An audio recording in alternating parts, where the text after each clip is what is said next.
This is the second Sunday in Advent, and our readings over the next couple of weeks are both about John the Baptist. So instead of speaking about John the Baptist for 2 weeks, I'm going to do something a little bit different, and I'm going to talk about this guy. A lot of people don't know that St. Nicholas actually was Christian. That's where the saint comes from. Many Christians have this challenge between knowing how much about Santa Claus to encourage with their kids and how much to discourage. And it's a hard line. When I was raising my kids, we did not believe in the fantasy Santa Claus, but they did know about St. Nicholas, and I think it's really important for our kids to understand where that came from. The reason I want to talk about St. Nicholas is because of what he can show us for our own lives. There's nothing I hate worse than being told change something or do something and being given no models. So I want to give a model today, and I want to use St. Nicholas for that. But before we get into that, I want to talk a little bit about the historic man to the best of our knowledge. Records weren't kept, so the best we've got is a lot of legends that some have been amplified, some have been forgotten completely. To the best of our knowledge, he was Bishop of Myra, which at the time was on the southern coast of the western side of Turkey, modern Turkey, and he was a bishop. He was recognized. The way the bishops became bishops at that time wasn't school or election or anything else like that. The community recognized his gifts as a preacher and elevated him because bishops at the time were the teaching elders. They were the ones, the priests might have taken care of the day-to-day workings of any local church, but the bishops were the ones that taught people at that time in history. So Nicholas must have been seen as a very smart, very wise, very educated person who could show others what Christianity was all about. Now, a couple of the stories that go along with Nicholas is that he was at the Council of Nicaea in 325, and he argued, along with the majority of the group, that Jesus was fully God and fully human, because at the time there was a debate going on. They hadn't fully worked out who Jesus was as God, and some believed that Jesus was fully human with kind of a God visited on him. Others believed he was fully God with kind of a human face, like a puppet, but not really. But Nicholas and most of the people at that Council of Nicaea, which is also the one that established the dates of Easter, he would have been part of the group that said, no, Jesus is fully God and fully human. And this was big. This was one of the first really, really big decisions the church made as far as the theology of Jesus. So that's him and his outward kind of role as bishop. But as a human, one of the legends that comes along with him is that there was three young women, sisters, in the town that he was living in, and they wanted to be married, but they couldn't afford a dowry. So and their father being poor meant that they were not going to probably get out of poverty. St. Nicholas heard about this, and at night he went through and tossed coins. Now, he either tossed them in through the window or tossed them up and they went down the chimney. The legends are a bit different. And they landed either in the socks or the shoes, so you can see where this legend is going. But it traces back to one of the original stories about St. Nicholas. Another one is that he used to be into wood carving, that he would carve toys, and there'd always be toys for people. One of the ways that my family and I celebrate is not Santa Claus on Christmas Day, but we celebrate the Feast of St. Nicholas and have our stockings then. And there's always coins, and there's always toys, and there's always clothes. These trace back to the legends of St. Nicholas. A lot of Christians really think you have to do one or the other, but it's quite possible to do both.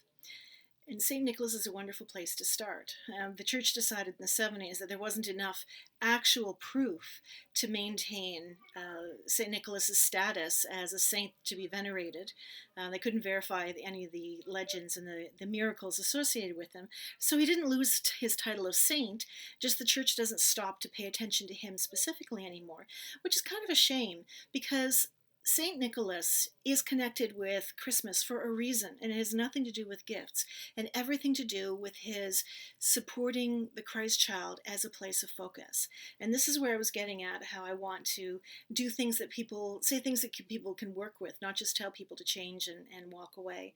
So what do we do with that?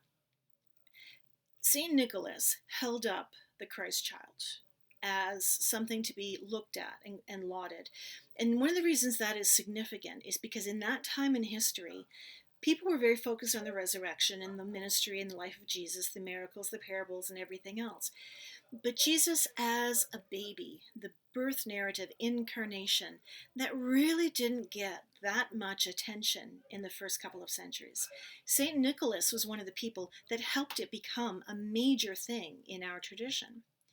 And he kept the focus of the baby Jesus as someone who is an example of generosity and of focus.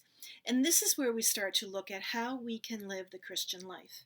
Because when you read the Gospels, I mean, really read them, you notice it's all social action. It's all social justice. Jesus spends time with people that are social outcasts in the world.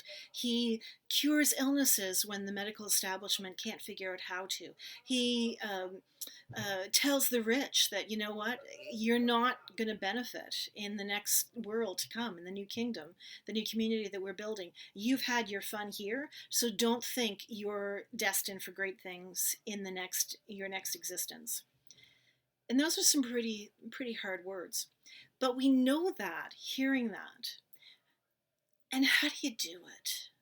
That's always a challenge, and it's sometimes really easy to feel that when you're worshiping or you're sitting around a computer listening to someone speak, and it's like, yeah, I get this. This makes so much sense. And then you walk away for a little bit, and life happens, and suddenly you're wondering, now, what was that nugget? What really resonated to me so that I could actually do something with it? So I want to give you something really pretty basic. And that's following the model of St. Nicholas. St. Nicholas, how he zeroed in on one thing, one aspect of the Christian church. He chose baby Jesus. Hildegard of Bingen is renowned for her incredible writing in music and science and history and medicine and all sorts of places. She was really focused on living with the environment, a green existence. That was something she was focused on. Francis of Assisi was very focused on animals and living in harmony. That's something that he brings out. And these are just popular saints. There's been all sorts of people throughout history that we can look at, or all sorts of thoughts in history that we can look at. Do we want to focus on some of Jesus' sayings, like "Blessed are the poor"? And then have that as the focus of your Christianity. It sometimes helps when you can zero in on something like that. And then you take that into your life. And when you get off track, you can get back on track. And you don't need to read books or go to revivals or anything else. You can just kind of turn back to where you are. One of the things the early church told people was to pray constantly. Now, when I was younger and I heard that, I'm like, how? That's impossible. You've got to do other things. You cannot be on your knees or holding your hands together and praying constantly. You'd run out of thoughts, for one, but you'd run out of time and money. And that is not actually what that meant. Pray constantly is to live a life in worship. And worship doesn't have to be grand and grandiose. Worship always meant really respecting and honoring whatever it was that you were focused on. And for us, the focus, of course, is Christ. But to worship, to pray constantly, is to check ourselves, everything we do, all of our thoughts, all of our actions. Are we living a life focused on what we want to be focused on? And just in case you think that that's really, really hard to do, how many decisions do you make in a day when your focus is money? How many decisions do you make in a day when your focus is how much you have to spend? We do it all the time. It's just a paradigm shift. It's just shifting focus. It's not about ability, because we already have that ability. So what are you going to pick that is part of the Christian story that you can focus on to direct your worship and your actions, your praxis, everything about how you live? And that's one of the things that St. Nicholas helps us kind of learn and get a beat on. Yeah, all the wonderful legends are great stories, and the outcome is certainly joyous times, but at the middle, the center of what Nicholas was about teaching the Christian message and about living the Christian message. And he chose Jesus as an infant to be that focus, to be that experience where he must have seen Christianity as bringing forth our vulnerabilities, bringing forth gifts, receiving and giving, all the things that we associate with Christmas Day. What are you going to focus on? Focus on a piece of scripture. There are scholars working, always have been, working on a very short bit of the Bible. And they will spend their entire careers focusing on that bit. They will look at what it means in its original language. They'll look at when it was written. They'll look at how the words were used. They will look at what was around it, what's in the context, what's is it a letter, is it a book, is it history, is it poetry. They will do all of this analysis, but their entire career is focused. See, Christianity can get really loosey-goosey after a while, because when we talk about social justice, that can be done anywhere. We can do social justice with first aid groups. We can do it with scouting and guiding. We can do social justice with showing up and being part of rallies. And all those things are important. But when we're tired, when we are burnt out, when we don't have many options, when we are just really not wanting to go, we lose focus, because that drive, that inner core of what we are about, why we're doing this, isn't there. If you put your faith in that emptiness, suddenly you've got renewed energy and renewed focus. Why am I helping the homeless? Because this is something in the Christian message that really resonates with me. Why am I going to worship? Because this is something that really resonates with me. And it helps us build who we are. St. Nicholas possibly went through some of those persecutions. Legend has that he was in jail for a while. He had to focus on that when so many other people were turning away and making it easy, because the Romans really were not that bloodthirsty. They were kind of lazy, honestly. They just wanted to make sure their power was established, and they didn't want anybody usurping it. So if you turned around and said, I renounce Christianity, you're good to go. Out the door, no more worries. So how do you keep that focus when the consequences are annoyance, some occasionally death, maybe some physical harm, but the freedom to go was basically an open door and walk out and have a good life? You've got to have something focused. You've got to have something important. I remember years ago I was at a meeting, and these women, two young women, were in the bathroom, and one was definitely from country in Asia, I think a Muslim one or Buddhist. Anyway, a country where Christianity was not a large part of the culture. And the other one was a Christian woman. And the woman who was from this Asian country had been sharing about a vision she had had.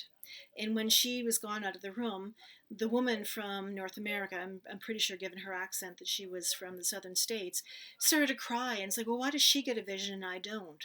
And I didn't get a chance to tell this young woman, that she didn't need a big vision. She lived in a culture where everything was geared to her tradition. But the woman who was going back, who might face persecution, who might face arguments, who might face who knows what, she needed something bigger to focus on. Anybody who is associated with addiction will tell you the same thing. When you're trying to break free of the hold of addiction, you need something big to focus on. Christian life, same thing. It is way too tempting to fall into a world that tries to convince us that none of this stuff matters. But if we focus on something meaningful, focus on something significant like St. Nicholas did, just keep our eye on that, it makes everything we do so much easier. And over time, you will find out that it is dominating your thoughts. It is a sense of praying constantly. It is a sense of living a Christian life in a new way, in a deeper and richer way. And you want to celebrate that. It's absolutely wonderful to get to that stage. But the how-to is pretty basic. Find your focus. And you know what? If your focus changes every couple of years, that's okay too. Because as we mature and grow, different things speak to us in different ways. Find your focus. Make that the core driving force of your worship and your action. Build it into your prayer life, and it will become its own rolling ball of accomplishment. Try it. Worked for St. Nicholas. Worked for a lot of people. It can work for the rest of us too.